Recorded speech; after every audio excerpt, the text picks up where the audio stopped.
দাদা বলে দিয়েছে ওই করতে হবে সেই করতে হবে, দাদার সঙ্গে নাচবেন না, কারণ তার ফলাফল ভালো হবে না। গ্রেটার ত্রিপুরাল্যান্ড, আলাদা ত্রিপুরাল্যান্ড, স্বাধীন ত্রিপুরা, এই দিয়ে পেটের ভাত হজম হয় না। জনজাতি মুখ্যমন্ত্রী ত্রিপুরাতে হতেই পারে, 5 বছরে একটা হাসপাতাল নির্মাণ করতে পারেনি। ফেসবুক লাইভে এসে রাজ্যের ডেভেলপমেন্ট করা যায় না, রাজ্যের ডেভেলপ করতে হবে কনস্ট্রাকটিভ চিন্তা ভাবনা নিয়ে। এই রাজ্যে পাহাড়ি, বাঙালি, আমাদের জাতি জনজাতি সবাই মিলে, হিন্দু, মুসলিম, খ্রিস্টান, বৌদ্ধ সবাই মিলে থানসা। আমরা 2021-এ আমরা এডিসিতে ক্ষমতায় আসতে পারতাম। নমস্কার, স্বাগত জানাচ্ছি আপনাদের সোশ্যাল বাংলার সাথে রয়েছি আমি সুজাতা। সামনেই রাজ্যে দুটি নির্বাচন, এক টিটিএ এডিসির নির্বাচন, সাধারণ নির্বাচন, এবং অপরদিকে রয়েছে 56 ধর্মনগর বিধানসভা কেন্দ্রের উপনির্বাচন। এই দুই নির্বাচনের প্রাক মুহূর্তে দাঁড়িয়ে সব রাজনৈতিক দলেরই তাদের নিজস্ব প্রস্তুতি রয়েছে।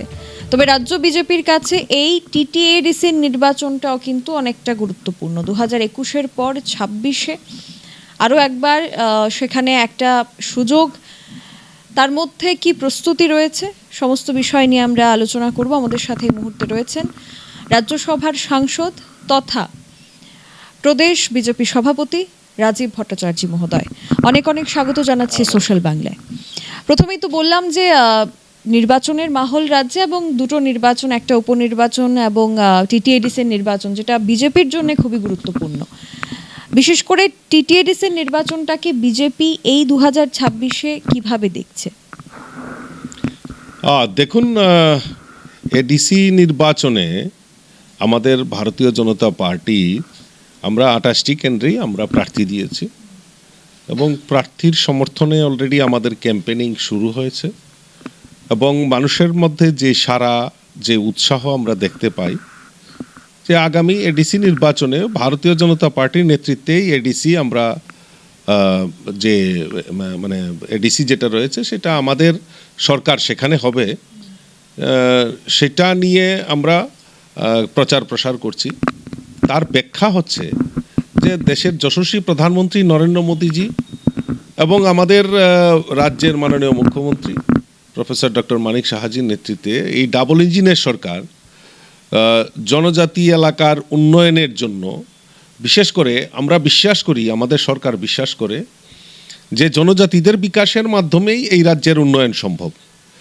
তার নিরিখে দাঁড়িয়ে আমাদের মোদিজি সরকারই বলুন আর আমাদের মাননীয় মুখ্যমন্ত্রীর নেতৃত্বে সরকারই বলুন, এই ডাবল ইঞ্জিনের সরকার জনজাতি বিকাশের জন্য দীর্ঘদিন ধরে কাজ করছে।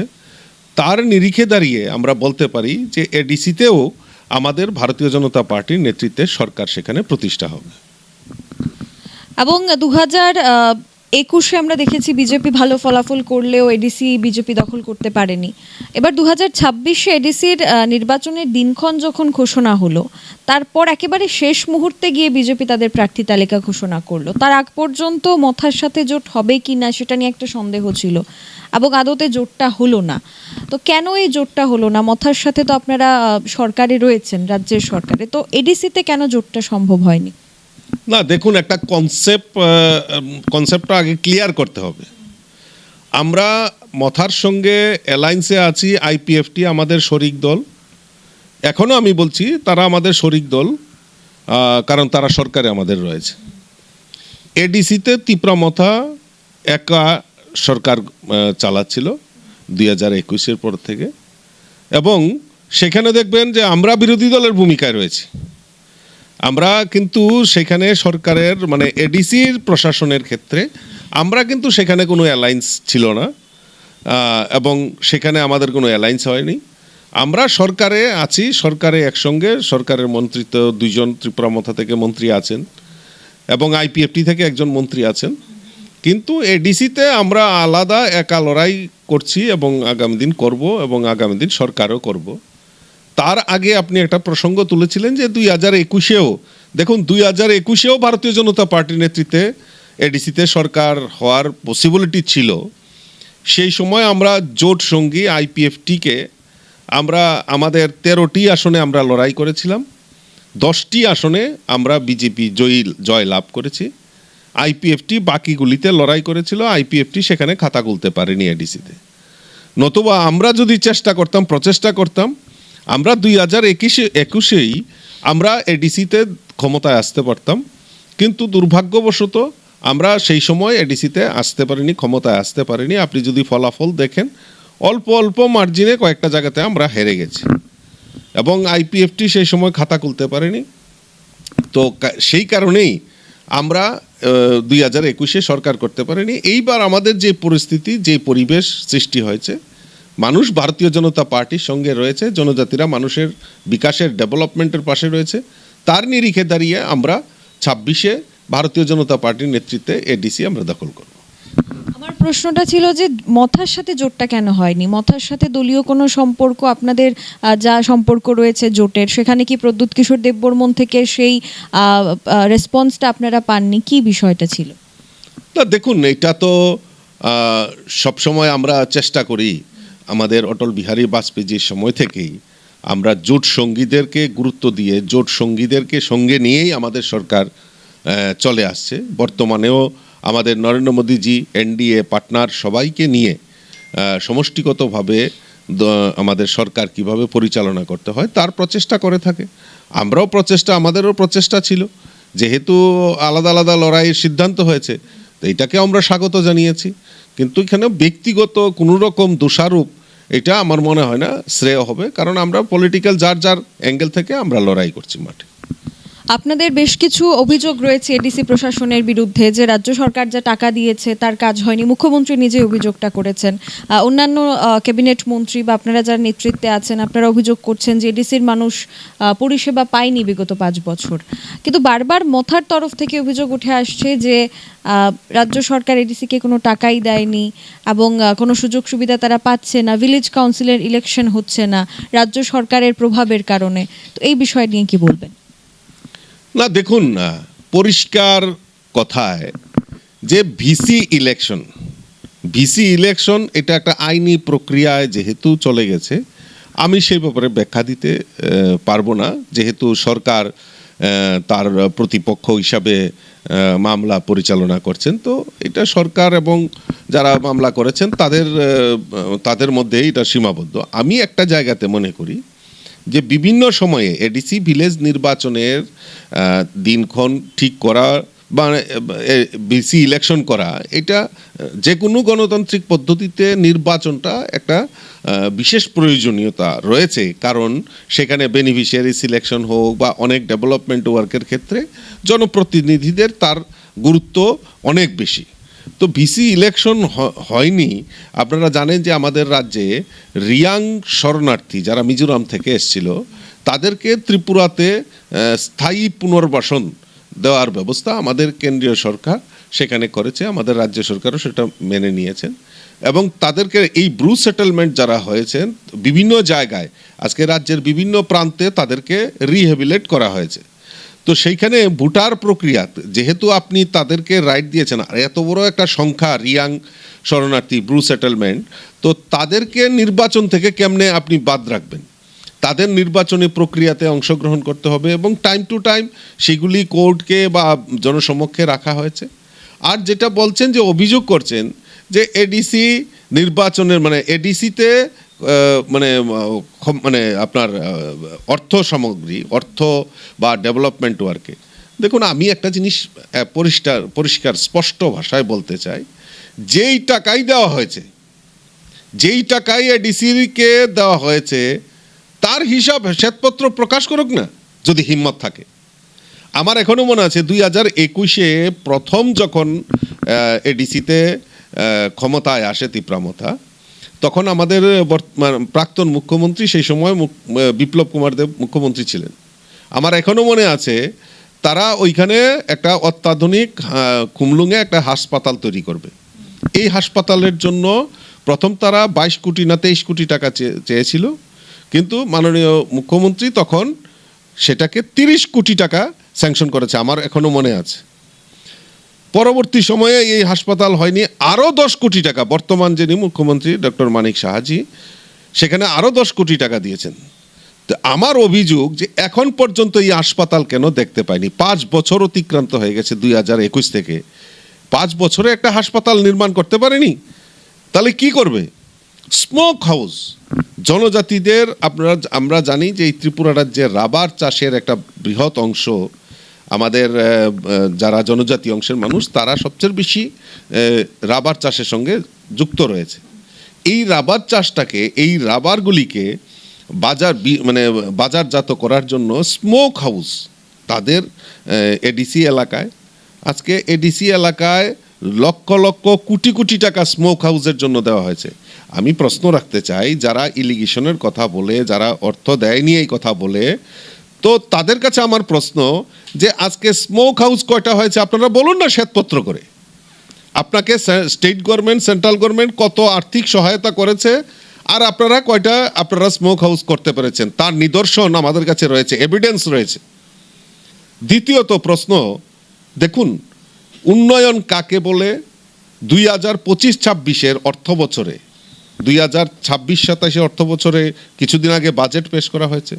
2025-26 অর্থ বছরে আমাদের রাজ্য সরকার এডিসি এলাকার উন্নয়নের জন্য 3,450 কোটি টাকা বাজেটে প্রভিশন রেখেছে। এই টাকা কোথায় খরচা করা হবে?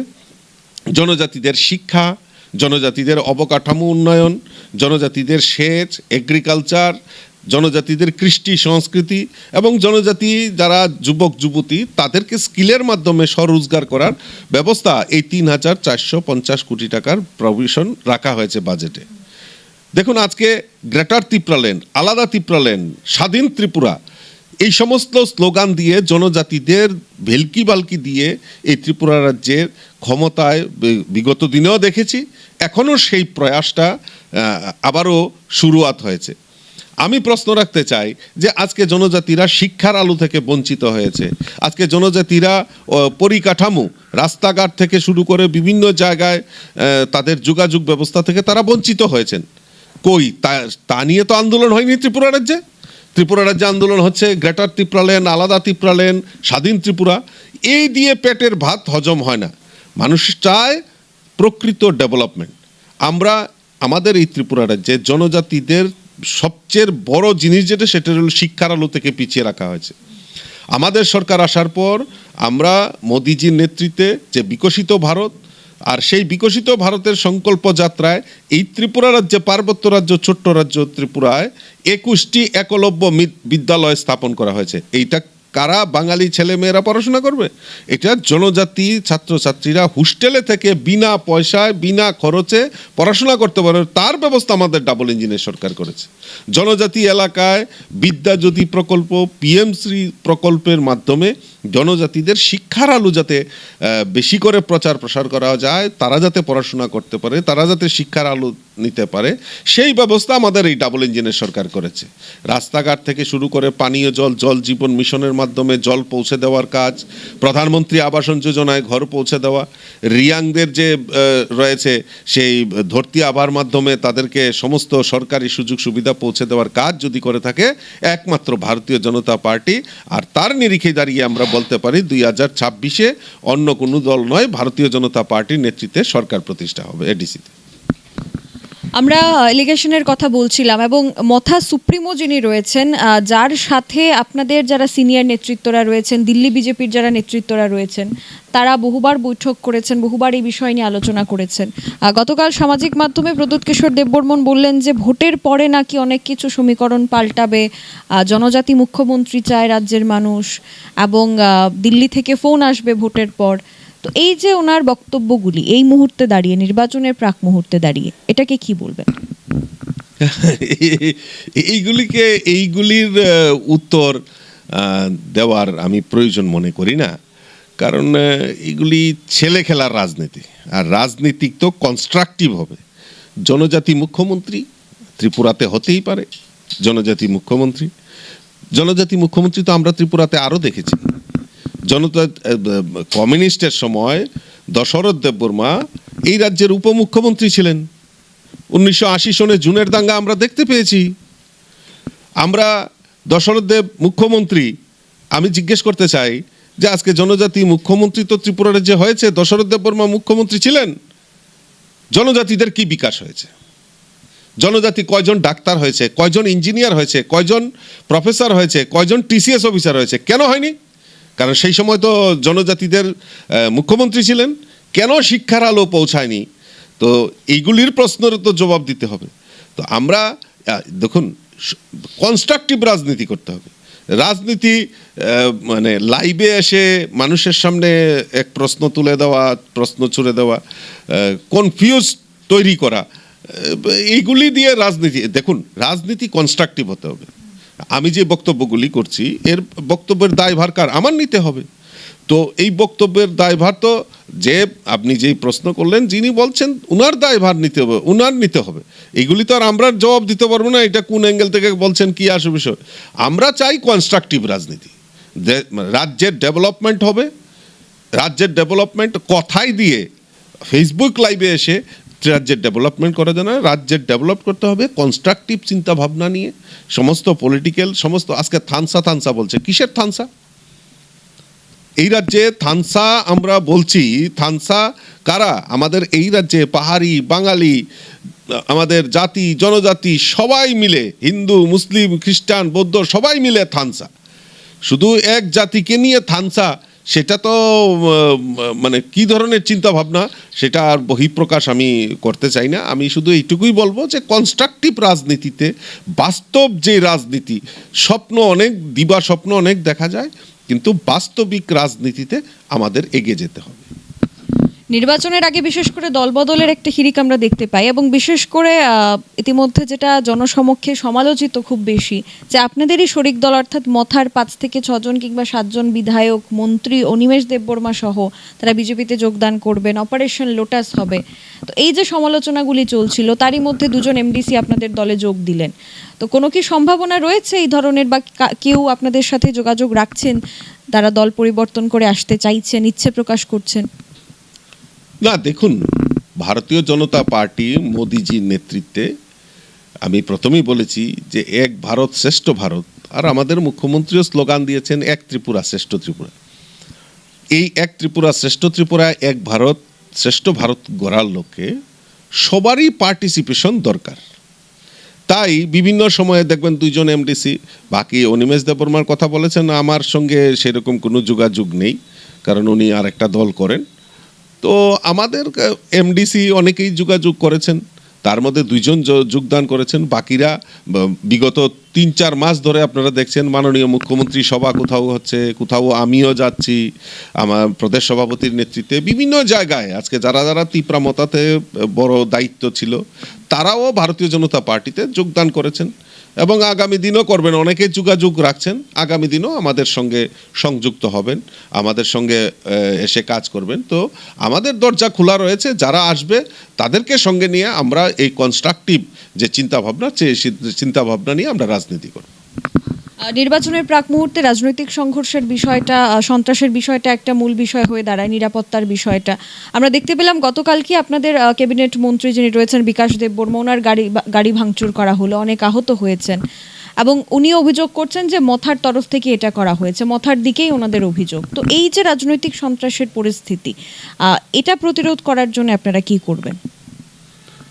আমাদের মাননীয় মুখ্যমন্ত্রী ইতিমধ্যেই উনি মানে একদম কড়া বার্তায় প্রশাসনকে এবং নির্বাচন কমিশনের কাছে আমরা ব্যক্তিগতভাবে আমরা বলেছি যে এই নির্বাচনকে প্রহসনে যাতে পরিণত না হয়। কারণ দেখুন, ত্রিপুরা রাজ্যে এই যে ডেভেলপমেন্ট হচ্ছে তার মূল কারণ হচ্ছে ল অ্যান্ড অর্ডার। এই ল অ্যান্ড অর্ডার আমাদের সরকার প্রায়োরিটি বেসিসে ল অ্যান্ড অর্ডারকে নিয়ন্ত্রণ করা, অর্থাৎ আইন শৃঙ্খলাকে নিয়ন্ত্রণ করে সরকারকে পরিচালনা করছে, যার জন্য এই ত্রিপুরার যে বিভিন্ন ডেভেলপমেন্ট ওয়ার্ক করা সম্ভব হচ্ছে। আর ওই পাহাড়ে আবারও অশান্তির বাতাবরণ তৈরি করে, জাতি জনজাতির মধ্যে বিভেদ তৈরি করে রাজনৈতিক ফায়দা তোলার জন্য তো একটা অংশ রয়েছে, সে যে কোনো দলের হতে পারে।